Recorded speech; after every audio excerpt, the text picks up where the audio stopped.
Hey guys, how's it going? It's Vinny, aka Lefspek. Um, Welcome to my channel. Maybe welcome to the website. I'm not sure which one you're accessing this from, but welcome. This is another video. This is gonna be my third video tutorial on Ableton Live. I'm using Ableton Live 8.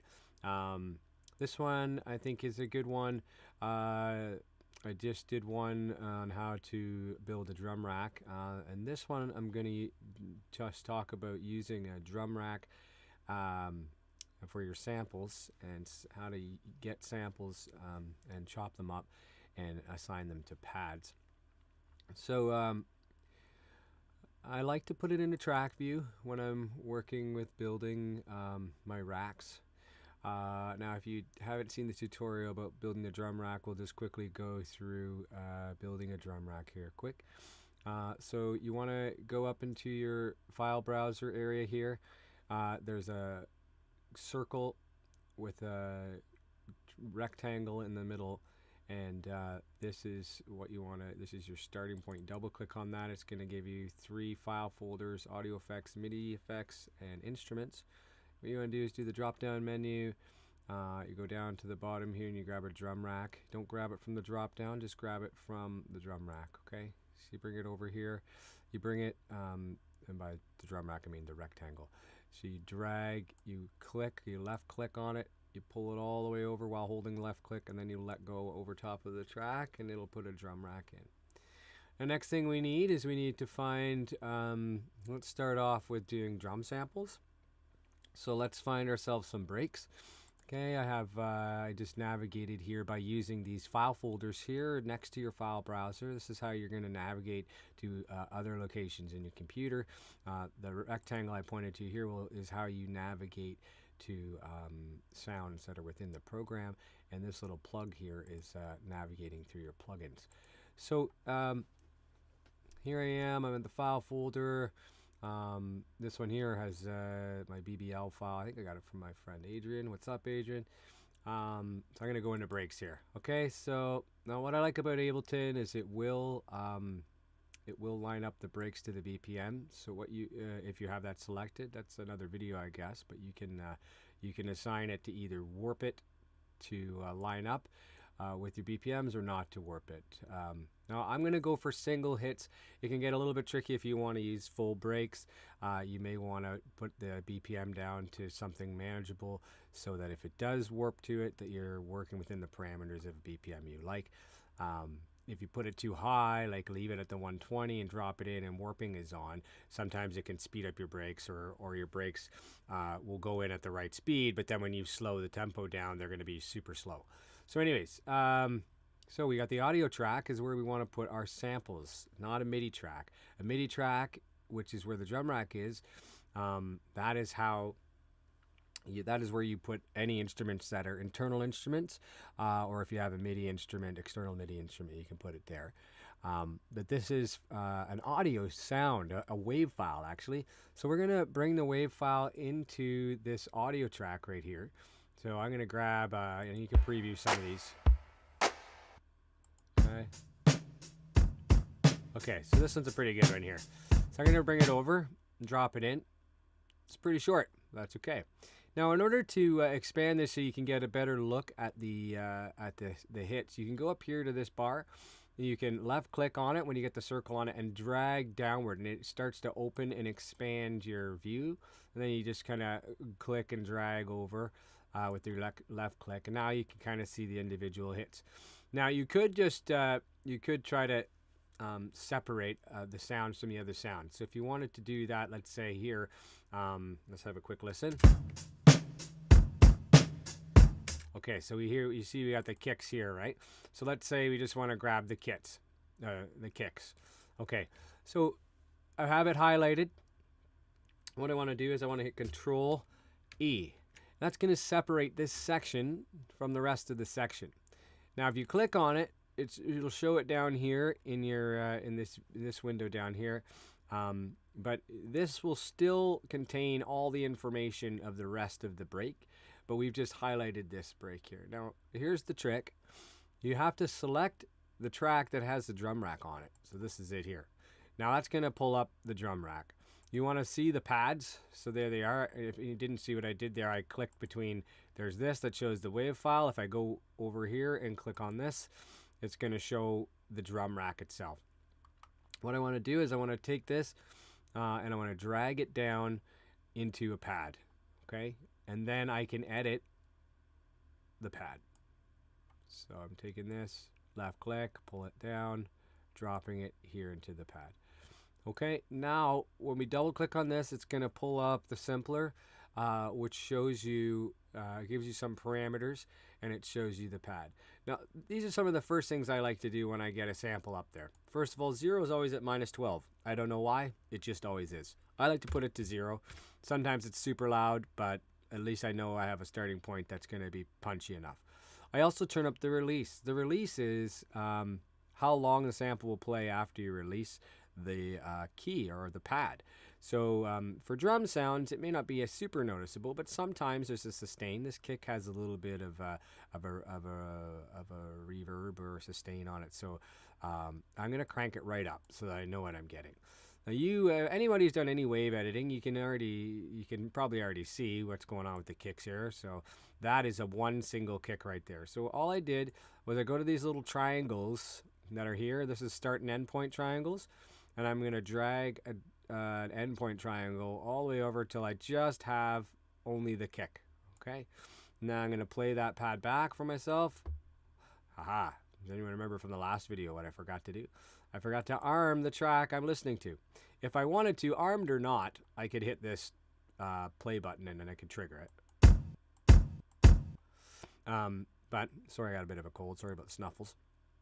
But if I click on the armed, I can then use my pads.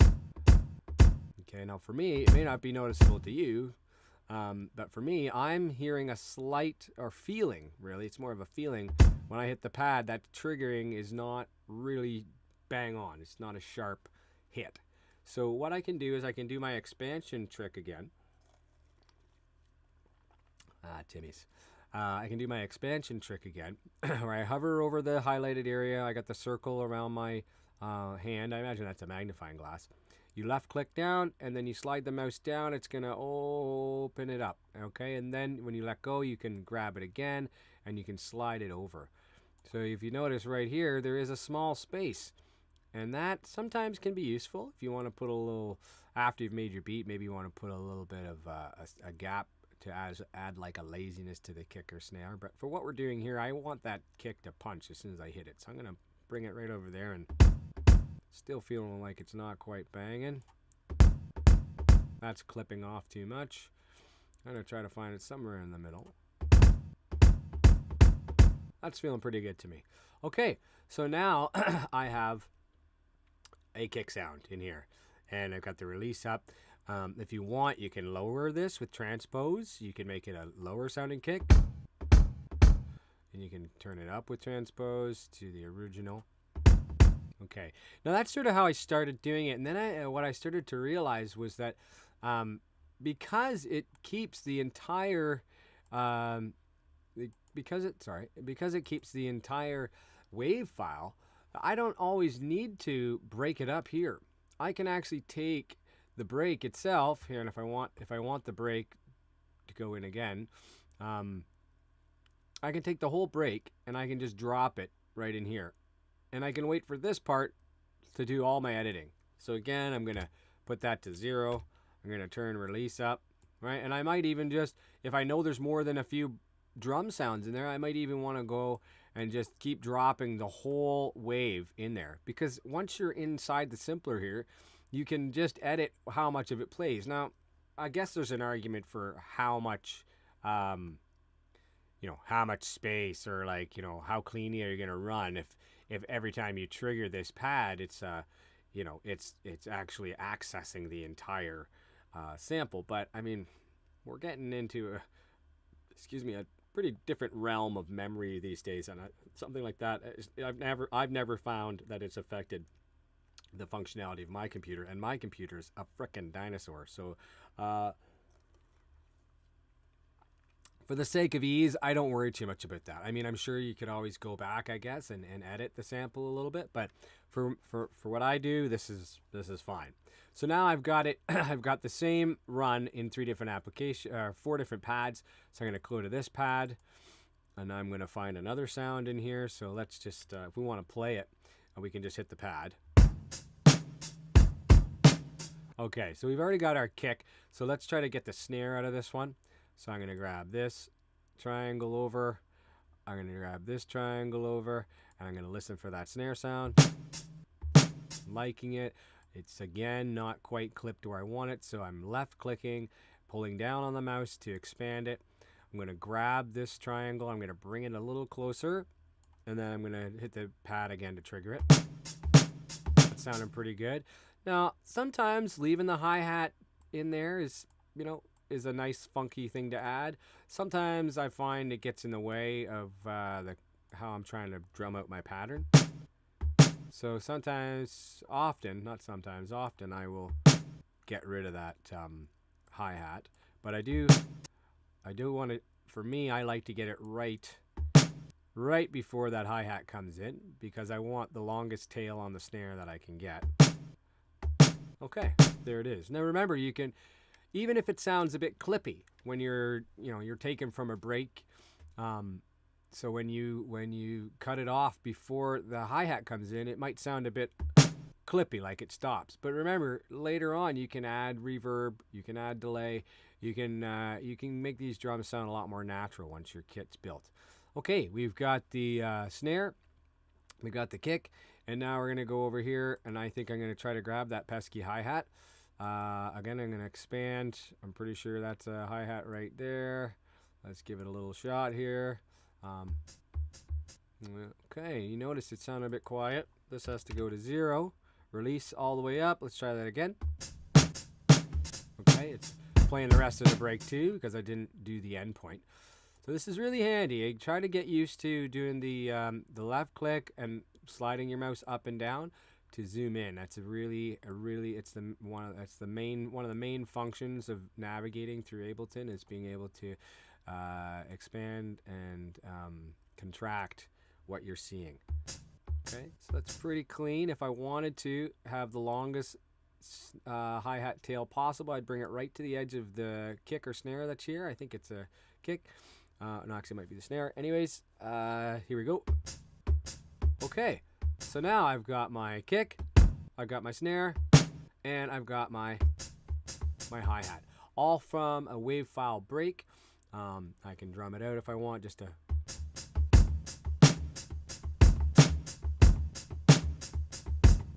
Very nice, very nice, very nice. Okay, it's basically the same thing when you want to add a sample to it. You've got a few drums to get you started. You may want to add more, but sometimes just the kicks and snares is enough. To get you going on your groove. But what's your groove? Well, your groove, for me, it often comes from the sample I'm going to use. So I'm going to go take a look into something here. I don't know. We're going to do this on the fly, but I'm going to quickly go into my jazz folder here. I'm going to see if I can find something that's, that's got something interesting that we can mess about with. Let's go into the smooth jazz vaults. Here we go. Forever jazz. Let's stay away from Frank. Okay. Oh, this could be good.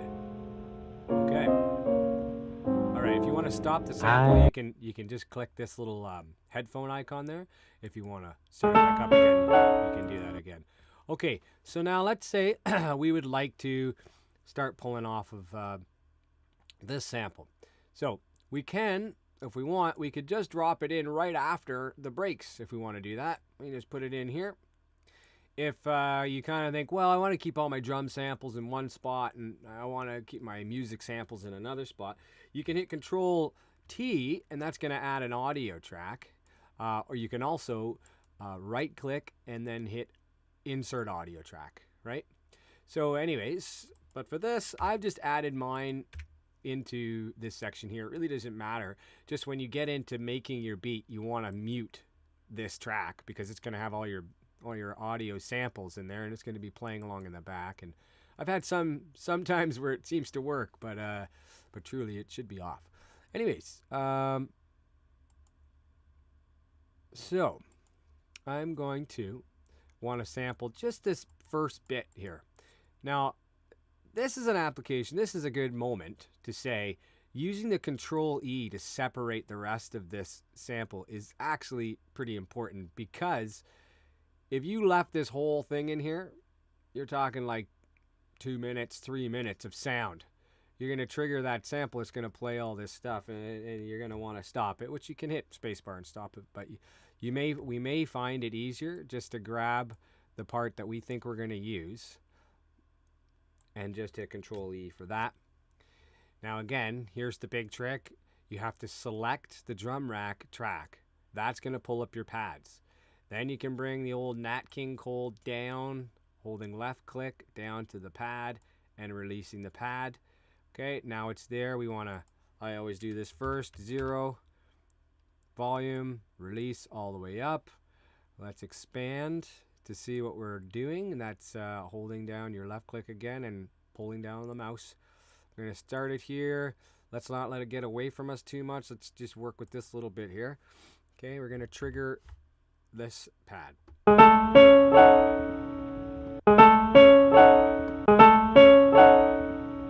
Not bad, right? It's pretty decent. Okay. Might be a bit hot for us right now. I don't know. All right, we got that one. Now we want to grab the same sample, bring it down to the next pad. Again, putting volume at 0, putting the release up. And we're going to see what happens with the next pad. I'm going to expand here so I see what's going on. Next pad. Let's make you start here. What's that funny little thing all on its own there? Let's see. All right. I don't know if that would fit. It might. It might do something neat. It might be a nice little add-on after the main group.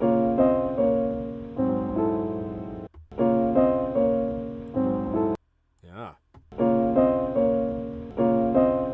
Okay, I'm going to punch that up by bringing this a little closer so that it triggers right away. Bop. Bop. Just trying to hear how it's going to work rhythmically. A lot of times it takes a lot of messing about with the sample to make it work rhythmically. Okay, and I'm going to do one more here, and we'll expand it. We'll put a 0 there. We'll put the release up. Okay, and now we're just gonna take a look at what we're working with here. Okay, we've taken that part, we've passed over that part. Now we're looking at this last little part that's left. Maybe we'll use it, maybe we won't. Pretty good. Maybe give it the longest tail we can. I'll bring this back just a bit. All right, now we've got 3 samples.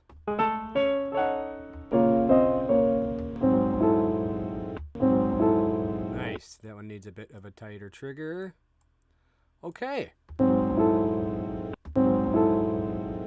So, there you have it, folks. You've made a drum rack with kick, snare, hi-hat, and a nice little Nat King Cole piano sample.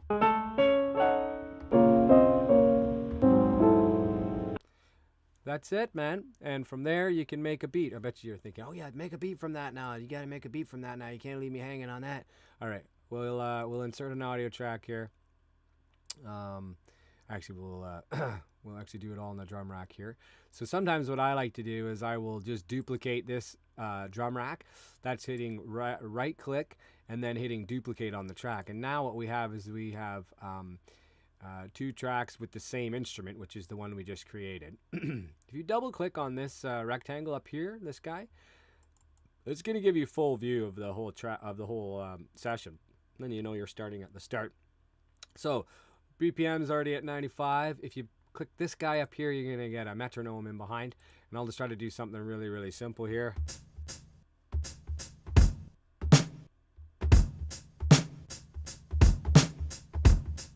Okay, let's see if we can do this on the fly. Here we go.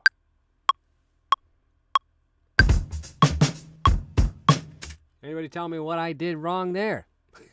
I did not mute the sample track. So now we're hearing all that stuff I tried to we were just sampling, and it's kind of annoying. So let's try this again. And see, it's trial and error. You got to have patience in order to do any of this stuff, really.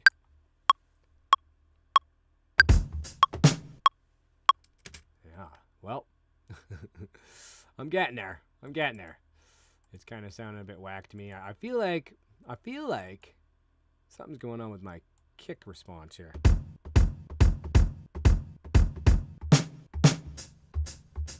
Maybe it's just me. All right, let's give it a shot again. Here we go.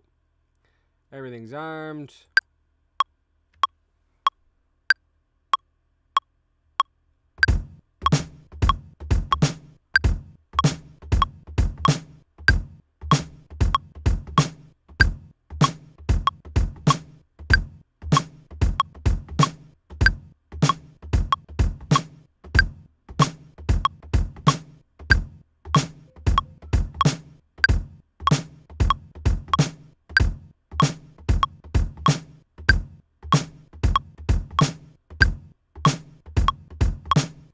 Okay, very simple beat. Obviously, you heard I didn't quite get it bang on. I'm just going to do a quick trick here to try to help it work a bit better.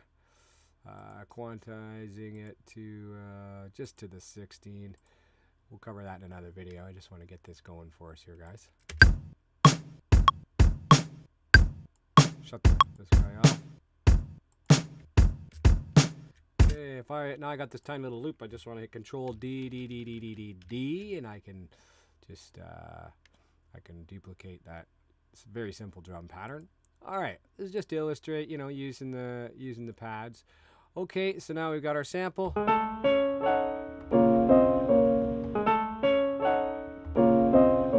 All right, so we're gonna deactivate that one, activate this, and we're gonna arm the next track. We're gonna let her rip and try a little sampling playing around, okay? Actually, yeah.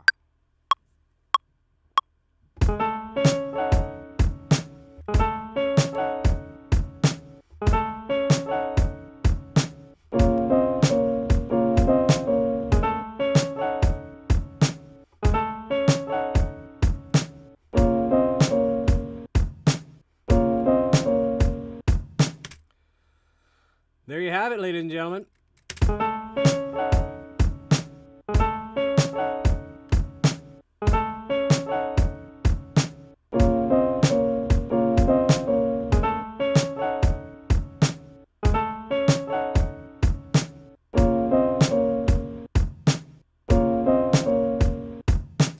Okay, thanks very much for listening and watching. I hope you learned a little bit about Ableton from this video.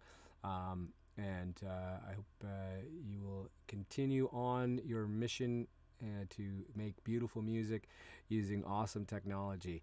Thanks a lot for tuning in, and please don't forget to subscribe to the channel. Check out the website, lefspekmusic.com. There's all kinds of things going on. I got the fire under my butt again, and I'm bringing it. So stay tuned for lots more stuff. Thanks a lot, guys. Have a great day. See ya later.